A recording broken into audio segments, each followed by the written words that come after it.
ನಾಗಮಂಗಲದಲ್ಲಿ ಗಣೇಶ ವಿಸರ್ಜನೆ ಸಂದರ್ಭದಲ್ಲಿ ಕೋಮು ಗಲಭೆ ಸೃಷ್ಟಿಯಾಗಿದೆ. ಈ ಬಗ್ಗೆ ಮಾತಾಡೋದಕ್ಕೆ ನನ್ನ ಜೊತೆ ನಾಗಮಂಗಲ ಶಾಸಕರು ಸಚಿವರು ಆಗಿರುವಂತಹ ಚಲುವರಾಯಸ್ವಾಮಿ ಇದ್ದಾರೆ. ಸರ್ ನಮಸ್ತೆ. ನಿನ್ನೆ ಕೂಡ ಸ್ಥಳಕ್ಕೆ ಹೋಗಿದ್ರಿ, ಸರ್ಕಾರಕ್ಕೆ ವರದಿಯಲ್ಲಿ ಏನು ಉಲ್ಲೇಖ ಆಗಿದೆ ಸರ್?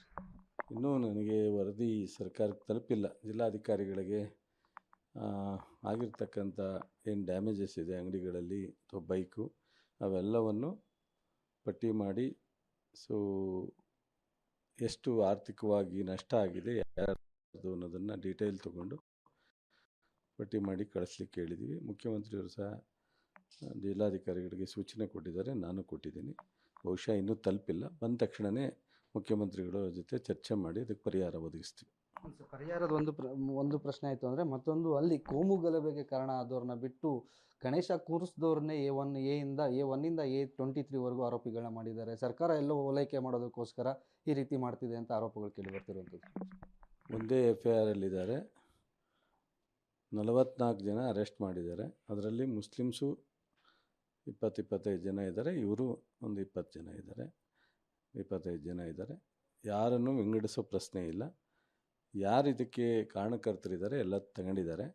ಆದರೆ ಪೊಲೀಸ್ನವರು ಸಂದರ್ಭ ಅಲ್ಲಿ CCTVಲಿ ಮತ್ತು ಆ ಘಟನೆ ನಡೆಯುವಂಥ ಸಂದರ್ಭದಲ್ಲಿ ಯಾರಿದ್ದರೂ ಅವರೆಲ್ಲರನ್ನೂ ಅರೆಸ್ಟ್ ಮಾಡಿರ್ತಾರೆ. ಚಾರ್ಜ್ ಶೀಟ್ ಹಾಕೋ ಸಂದರ್ಭದಲ್ಲಿ ನೀವು ಹೇಳ್ದಂಗೆ ಯಾರಾದ್ರೂ CCTVಲಿ ಇಲ್ಲದೇ ಇರೋರಿದ್ದರೆ ಅಥವಾ ಆ ಘಟನೆಗೆ ಸಂಬಂಧಪಟ್ಟಿಲ್ಲದೆ ಇರೋರಿದ್ದರೆ ಖಂಡಿತ ಅದನ್ನು ಬಿಡಲಿಕ್ಕೆ ಸರ್ಕಾರ ಸೂಚನೆ ಕೊಡುತ್ತೆ. ಗಣೇಶ ಕೂರಿಸಿದವ್ರನ್ನೇ A1 ಮಾಡಿದ್ದಾರೆ ಅನ್ನುವಂಥದ್ದು ಸರ್. A1 ಯಾರು ಮಾಡ್ತಾರೆ ಅನ್ನೋದು ಪಟ್ಟಿ ಮಾಡಿದಾಗ ಮೊದಲನೇ ಅವರು A1 ಆಗಿರ್ತಾರೆ, ಅದಾದಮೇಲೆ ಆಗಿರ್ತಾರೆ. A1 ಆದವ್ರಿಗೂ ಅದೇ ಕೇಸು, ಅದೇ ಸೆಕ್ಷನ್ನು, A40 ಆದವ್ರಿಗೂ ಅದೇ ಸೆಕ್ಷನ್ನು, ಯಾವುದೂ ಡಿಫ್ರೆನ್ಸ್ ಮಾಡಲ್ಲ. ಈಗ ಎಲ್ಲರನ್ನೂ A1 ಮಾಡ್ಲಿಕ್ಕೆ ಆಗಲ್ಲ ಸರ್. ಈಗ ಆ ವಿಚಾರನ ನೋಡೋದಾದರೆ ಯಾರಿಗೆ ಹೇಳ್ತಾರೆ ನಿಮಗೆ, ಅವರೆಲ್ಲ 50 ಜನನೂ A1 ಮಾಡ್ತಾರಾ? ಒಬ್ಬನೇ A1 ಮಾಡಲಿಕ್ಕಾಗೋದು. ಅದು ಟೀಮ್ ಪ್ರಾರಂಭ ಅಂತ ಅದು ಮಾಡ್ತಕ್ಕಂಥದ್ದು. ಸುಮ್ಮನೆ ನೋಡ್ರಿ, ಇವತ್ತೇನು ಪ್ರಜಾಪ್ರಭುತ್ವದ ವ್ಯವಸ್ಥೆಯಲ್ಲಿ ಇಂಥ ಕೆಲವರು ಕಿಡಿಗೇಡಿಗಳ ಘಟನೆ ಪ್ರಾರಂಭ ಅಲ್ಲ, ಅನೇಕ ಸಂದರ್ಭದಲ್ಲಿ ಮಾಡಿದ್ದಾರೆ. ಇದನ್ನು ತಡೀತಕ್ಕಂಥ ಕೆಲಸ ಸರ್ಕಾರ ಮತ್ತು ಸಾರ್ವಜನಿಕರು ಎಲ್ಲರೂ ಒಟ್ಟಾಗಿ ನಿಲ್ಲಬೇಕಾಗುತ್ತೆ. ಪ್ರಶ್ನೆಗೇನೆ ಸರ್ಕಾರ ತಡೆಯುವಂಥ ಕೆಲಸ ಮಾಡಬೇಕಾಗಿತ್ತು ಅಂತ ಇವತ್ತು ಮಾನ್ಯ ಸಂಸದರು, ಕೇಂದ್ರ ಸಚಿವರು ಒಂದು ನಾಗಮಂಗಲದಲ್ಲಿ ಒಂದು ಮಾತನ್ನು ಹೇಳ್ತಾರೆ. ಸರ್ಕಾರ, ಕಾಂಗ್ರೆಸ್ಸೇ ಇದಕ್ಕೆ ನೆರವಣೆ, ಪೂರ್ವ ನಿಯೋಜಿತವಾದಂತಹ ಒಂದು ಗಲಭೆ ಆಗಿದೆ. ಪೊಲೀಸರಿಗೆ ಹೋದ ವರ್ಷ ಆಗಿದ್ದ ಘಟನೆಯೂ ನೆನಪಿದೆ. ಆದರೆ ಆ ಸಂದರ್ಭದಲ್ಲಿ 10 ನಿಮಿಷ ಮಸೀದಿ ಮುಂದೆ ಅಥವಾ ದರ್ಗದ ಮುಂದೆ ಅಲ್ಲಿ ಬಿಟ್ಟಿದ್ದೇನಕ್ಕೆ ಅಂತ ಪ್ರಶ್ನೆ ಮಾಡ್ತಾರೆ. ಮತ್ತು ಪೊಲೀಸ್ ಇಲಾಖೆ ಸಂಪೂರ್ಣ ವೈಫಲ್ಯ ಆಗಿದೆ ಅಂತಲೂ ಪ್ರಶ್ನೆ ಮಾಡ್ತಾರೆ ಸರ್. ಅವರು MP ಕೆಲಸ ಮಾಡೋಕ್ಕೆ ಹೇಳ್ರಿ. ಕೇಂದ್ರದ ಮಂತ್ರಿ ಮತ್ತು ಲೋಕಸಭಾ ಸದಸ್ಯರಾಗಿ ಜವಾಬ್ದಾರಿಯಿಂದ ನಡ್ಕೋಬೇಕು. ಅವ್ರಿಗೆ ನಾನು ಉತ್ತರ ಕೊಡ್ತಕ್ಕಂಥದ್ದು ಸೂಕ್ತ ಅಲ್ಲ ಅಂತ ತೀರ್ಮಾನ ಮಾಡಿದ್ದೀನಿ. ಯಾಕೆಂದರೆ ಅವ್ರಿಗೆ ಈ ಶಾಂತಿ ಮುಖ್ಯ ಅಲ್ಲ, ಅವ್ರಿಗೆ ರಾಜಕಾರಣ ಮುಖ್ಯ ಆಗಿದೆ ಪಾಪ.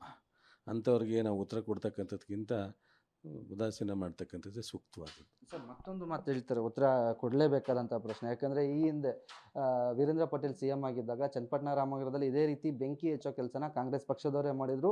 ಅವ್ರನ್ನ CM ಸ್ಥಾನದಲ್ಲಿ ಇಳಿಸೋದಕ್ಕೆ ಪ್ರಯತ್ನ ಪಟ್ಟಿದ್ರು ಅಂತ. ಈಗ ಅದೇ ಕಾರಣಕ್ಕೆ ಸಿದ್ದರಾಮಯ್ಯ ಅವ್ರನ್ನ CM ಸ್ಥಾನದಿಂದ ಕೆಳಗೆ ಇಳಿಸೋಕ್ಕೋಸ್ಕರ ಈ ರೀತಿ ಕೆಲಸಗಳಾಗ್ತಿದೆ. ಅಂದರೆ ಒಂದು ರಾಮನಗರ ಬೈ-ಎಲೆಕ್ಷನ್ ಮತ್ತು ಚನ್ನಪಟ್ಟಣ ಬೈ-ಎಲೆಕ್ಷನ್ ವಿಚಾರವಾಗಿ ಮತ್ತು CMನ ಸಿದ್ದರಾಮಯ್ಯ ಅವರನ್ನು ಸ್ಥಾನದಿಂದ ಕೆಳಗಿಳಿಸೋದಕ್ಕೋಸ್ಕರ ಇಲ್ಲಿ ಈ ರೀತಿ ಬೆಂಕಿ ಹಚ್ಚೋ ಕೆಲಸನ ಕಾಂಗ್ರೆಸ್ ಪಕ್ಷ ಮಾಡ್ತಿದೆ ಅಂತ ಹೇಳಿದ್ದಾರೆ. ನಾನು ಹೇಳಿದೆ, ಅವ್ರ ಪ್ರಶ್ನೆಗೆ ಉತ್ತರ ಕೊಡೋದಕ್ಕಂತ ಸೂಕ್ತ ಅಲ್ಲ. ಅವ್ರು ಯಾವ ವಿಚಾರ ಎಲ್ಲೆಲ್ಲೋ ತೊಗೊಂಡೋಗ್ತಾರೆ. ನಾಗಮಂಗಲದಲ್ಲಿ ನಡೆದಿರೋ ಘಟನೆಗೂ ಮುಖ್ಯಮಂತ್ರಿಗಳು ಕೆಳಗಿಳಿಸೋ ಘಟನೆಗೂ ಸಂಬಂಧ ಏನಿದೆ? ಮುಖ್ಯಮಂತ್ರಿಗಳು ನಮ್ಮ ಮುಖ್ಯಮಂತ್ರಿಗಳು, ಕಾಂಗ್ರೆಸ್ಸಿನ ಮುಖ್ಯಮಂತ್ರಿಗಳು, ಇವ್ರಿಗೂ ಸಿದ್ದರಾಮಯ್ಯನಿಗೂ ಸಂಬಂಧ ಏನಿದೆ? ಒಂದು ದಿವಸ ಸಿದ್ದರಾಮಯ್ಯನ ಬೈತಾರೆ, ಇನ್ನೊಂದು ದಿವಸ DK ಬೈತಾರೆ. ನಾನು ಅದಕ್ಕೆ ಹೇಳಿದ್ದು, ಅವ್ರಿಗೆ ಇಡ್ತಾ ಇಲ್ಲದಲೇ ಮಾತನಾಡ್ತಕ್ಕಂಥವ್ರಿಗೆ, ಅವರೊಬ್ಬ ಲೋಕಸಭಾ ಸದಸ್ಯರಾಗಿ 2ನೇ ಬಾರಿ ಮುಖ್ಯಮಂತ್ರಿಯಾಗಿ ಈ ಘಟನೆಯನ್ನು ತಿಳಿಗೊಳಿಸ್ತಕ್ಕಂಥದ್ದು ಬಿಟ್ಬಿಟ್ಟು ಈ ಘಟನೆಯನ್ನು ಮತ್ತೆ ಅದು ಮುಂದುವರಿದಂಗೆ ಏನು ನಷ್ಟ ಆಗಿದೆ ಅವ್ರಿಗೆ ಪರಿಹಾರ ಕೊಟ್ಟು ಯಾರು ತಪ್ಪಿಸ್ತಿದ್ದಾರೋ ಅವ್ರಿಗೆ ಮಾತ್ರ ಕ್ರಮ ತಗೋಬೇಕು, ಅನಾವಶ್ಯಕವಾಗಿ ಮಾಡಬಾರ್ದು ಅಂತ ಅನ್ನೋದನ್ನು ಹೇಳಿದ್ರೆ ನನ್ನ ಸಂತೋಷ. ಅದನ್ನು ಬಿಟ್ಟು ಅವ್ರು ಮಾತನಾಡ್ತಕ್ಕಂಥದ್ದು TV-ಲಿ ನಾನು ನೋಡಿದೆ, ಅದಕ್ಕೆಲ್ಲ ಉತ್ತರ ಕೊಡೋತಕ್ಕಂಥದ್ದು ಸೂಕ್ತ ಅಲ್ಲ ಅಂತ ನಾನು ಅದೇ ಹೇಳಿದೆ.